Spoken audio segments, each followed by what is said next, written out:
Malaysia kam sujum ojum so pun bo abuk emin gab salam helmo humru gane oke sujum so mo songo pui bempa sanam atawa bempa tasmul so mo sam natajin otu chochi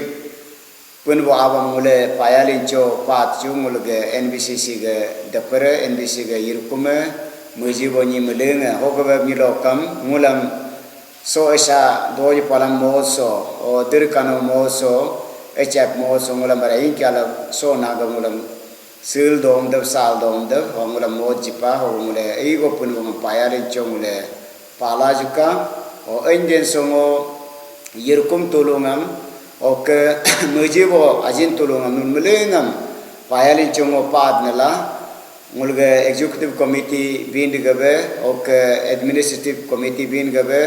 mulu worker bin gabe nul mulengam yirkum nyingam mujibongam o ke range ge committee tulungam o ke soge mission o committee tulungam nulam payali chongule padnala nule muluge so puiso tabenamam o ke mulge government ge puiso tabenamam talaili kala solo godabra limin gal tejil dogam banulam eigo payali chongule padnala oke hel gotel mo NBC ge mujibo ni tulungam oke jisun mujibo ni tulungam hara bempadene mulam amos potalo bengame dir kanonge denam tename utiram la hama tugu pui dir kanonge utayena hanamam mule solo mupadku soge corona doisi hagam gabe mule solo mulenge lekin go dotla muge tugu puyam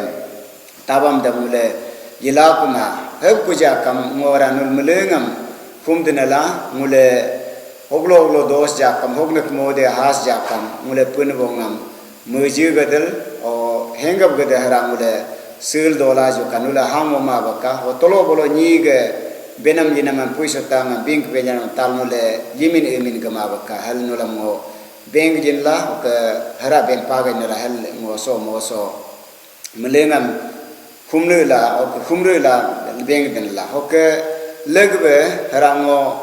soge ajin tulungam ngaga worker ajin tulungam ye pilo dot kune odon bo tulungam lengkyal dot ka hoke nulug atege litu tungam hara yirkumam hoke hogne ke bonam nulam yim deb jipnam ami kyala urchi debe hoke jingam jaja debe jin jaja deb jigdal dolaka ho legbe ye Pilih ud kun atege jitu jingo jitab kun mode alpani lokam situation al de nyokam nule ulaka si jango cendong nule let yang atek namo dodo hebja kam nulam kumden bule pilo kenulam hat ku hed ni lokam mule atege pilo mule ulaka ska hoga nyokam mulam si lockdown e dok mapla hal e hokelege ngo mulge worker ajin tulung hara hele encouragement munedo sek mode has jakam mule hangoma bujka esa mabka oke muisalo mabka o hoge has ku jakam mule punbong muji gedel atik bonam hi kala mule ilaj kale ho mule office makotel doinala o office nule haid bo tulung hara mule halaka o mule hai kam nule bolo gate bolo hogna ke sanitizer asa kanulam lit mate kanamam hamule tagadala jimin gala office mule huchere halakal e okke legbe gangan so mule 19 AGM mule so polge gan so august ge 11 12 po mule dodo hel benam hema so ge lockdown magam mule doni kumala hogo so ani so mule AGM dodi kumala hogo mule yirkume range nule huchere hampubub chentka ho mule executive committee tulunge hoge mule peb malai nulam pui bempatan ham nule AGM god gabe oke decision manam bo mug dalam mule holu dedam tagda mule gibam lajka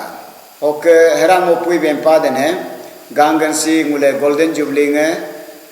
hata dan engi osumul sota do hebja kam si hoge sa ke jigam ga mule wakam jila mala o jiji mala hoga ngo range pastor tulungam range committee tulungam nulam benden kelongule office oga hogum nulam puiso tanga ben panam atate range ok hogna ke mule jikum jipada jiladan ham jitka hanamam harang mule nyingam bir bember gadla oke mule ham nokum napada kajara mule yil nepla ham mule inke bra jitkar yil dolaka oke pratnangam nulam olo ke memde politenam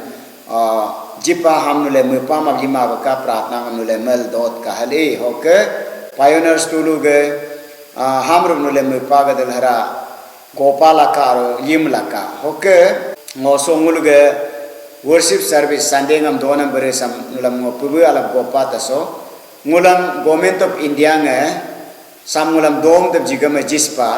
ngul berjangam dola isto he ma de ngulam ngul saat ge state ge district ge ho ge ngul ge doi palamam kala ngulam sam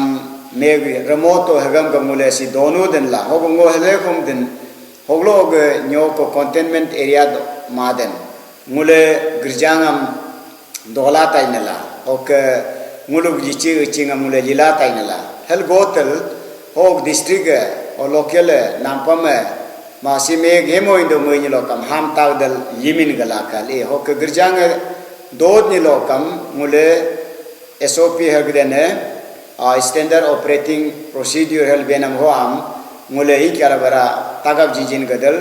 mule sanitizer hagdene hamra jilaka mask kam gatka oke social distancing hagdene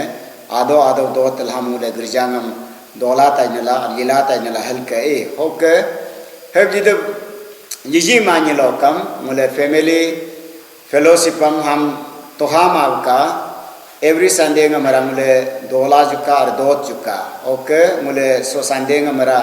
so ge mule tugu puyam Bible study ngam mule magdo hamra mule